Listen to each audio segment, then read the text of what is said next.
Right. Good afternoon, Nikki. Good afternoon, Kelly. How are you guys doing this afternoon? Good. How are you? I'm doing great. Kelly, how are you? I am doing well. Mickey will be doing the answering though.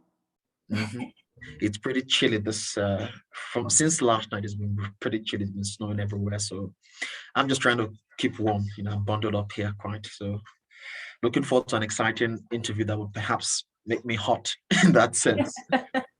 All right, so let's go straight to the interview. The first question, what's the purpose and the mission of the Wyoming Office of Homeland Security? Because at first sight, it looks like this is another version of the Department of Homeland Security. So what's the office and what does it do? What does the cyber team also do? So the Wyoming Office of Homeland Security, we are a state agency. We do often get confused with the Department of Homeland Security, but we are a state agency, and our purpose, our mission is to prepare Wyoming for all hazards. And so part of those, and one of those hazards is this cyber. And so our cyber team, we call it the CARE team, it's a cyber assistance response effort. We're there to assist with recovery efforts and understanding cyber incidents. So our goal is really to understand how attacks have happened, share best practices with other infrastructure sectors, and to really better prepare them against any future attacks. So, so we work collectively. We're made up of some other state agencies, and so it's just kind of a side, like a kind of a not really a focus group, but kind of like a coalition, if you will, of other state agencies that assist during cyber events. So it is a little bit separate mission than what the Wyoming Office of Homeland Security's mission is as far as preparing Wyoming for all hazards, but they go hand in hand. All right, that's quite interesting. Preparing Wyomingites for all hazards in that sense. But typically, when there is an incident, when there is perhaps an attack from somewhere, how does the state or the office respond? You said it's a coalition. How does the coalition respond? Can you give us a insight into that? So we're comprised of a whole bunch of different experts to help with cyber attacks. So we work with the Division of Criminal Investigation, their computer crimes team. We work with the Enterprise Technology System, which is another state agency. We work with the Wyoming Information Analysis Team. It's our state fusion center. Every state has a fusion center.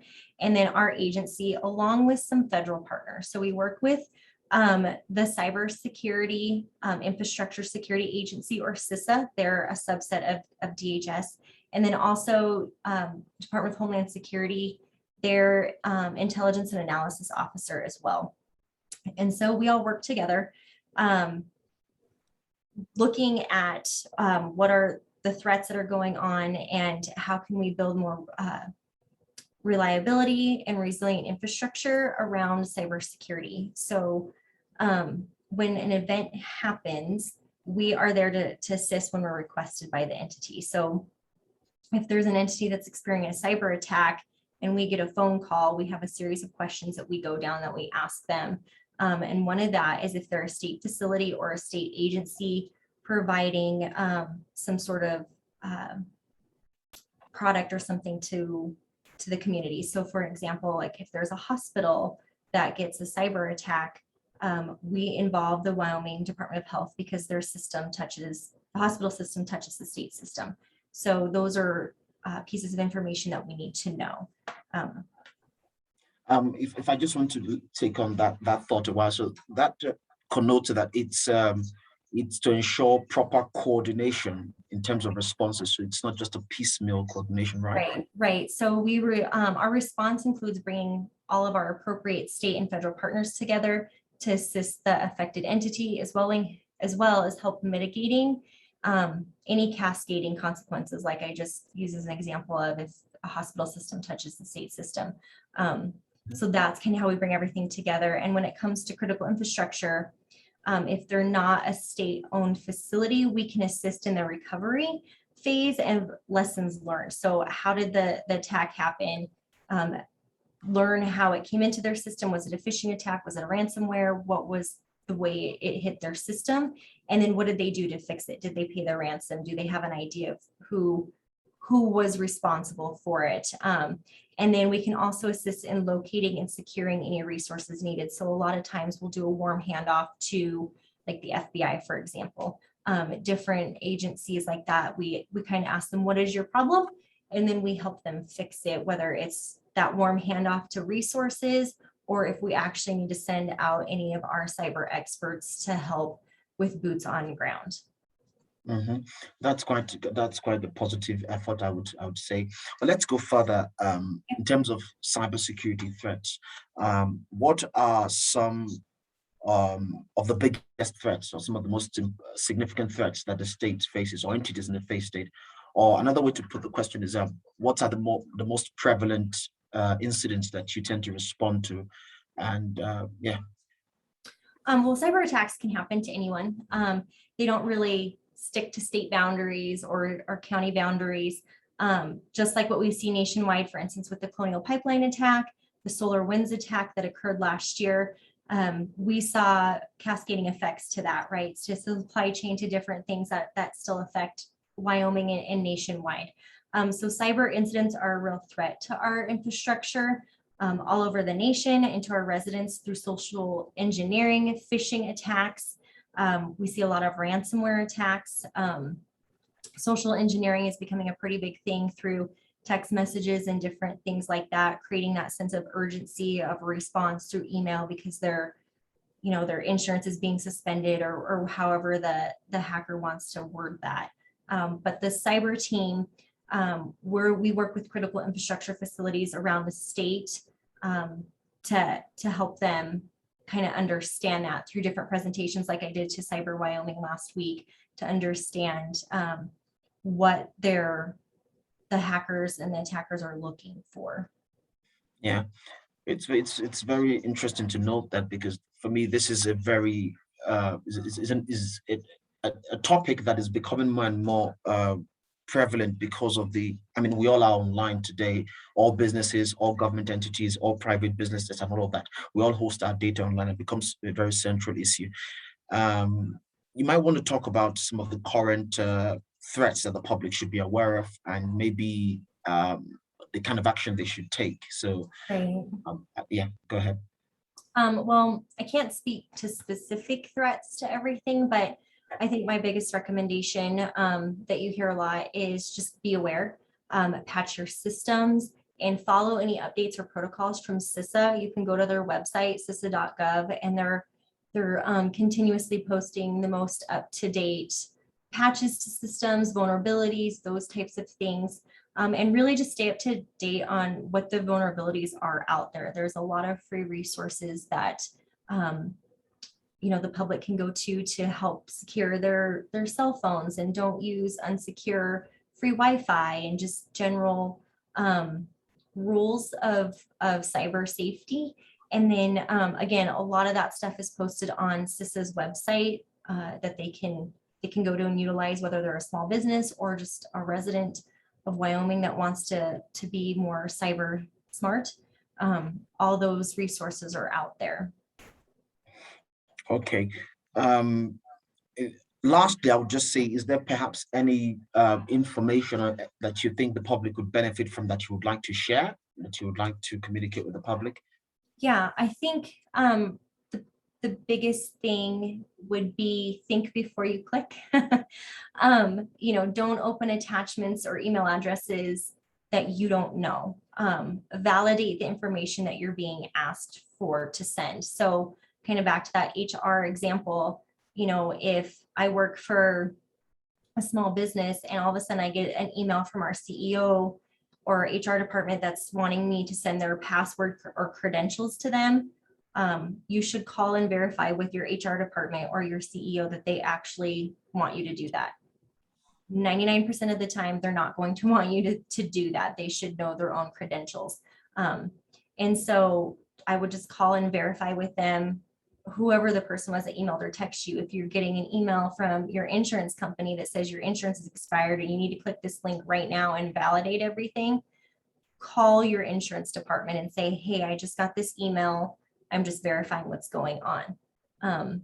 That way it's just another layer to protect yourself because like I mentioned earlier, the cyber attackers really want to create that sense of urgency that you need to respond, and they can spoof those email addresses. Hover over the email link to see if it looks correct. Look for misspellings, look for different things that they should know that would be the normal communication you would get from that entity. Whether you're working with contractors or vendors, they have a certain style in which they speak to you or they communicate to you. And so if something seems off, don't click the link, don't respond it, send it to your IT department. Also, I would say limit what you share online. I mean, social media is very huge, and there's cyber criminals that love to profile everybody on. I mean, I get several times a day on my social media, hey, sorry guys, I've been hacked. Don't open anything from me, because they're trying to get you to click and get that moment of vulnerability. So just like you would protect your house, you move in a new home, you get new locks, you want to protect your things. Same thing when you're doing social media or online presence. Don't use free open Wi-Fi to check your bank account. Make sure you're really watching what you're doing, where you're doing it at.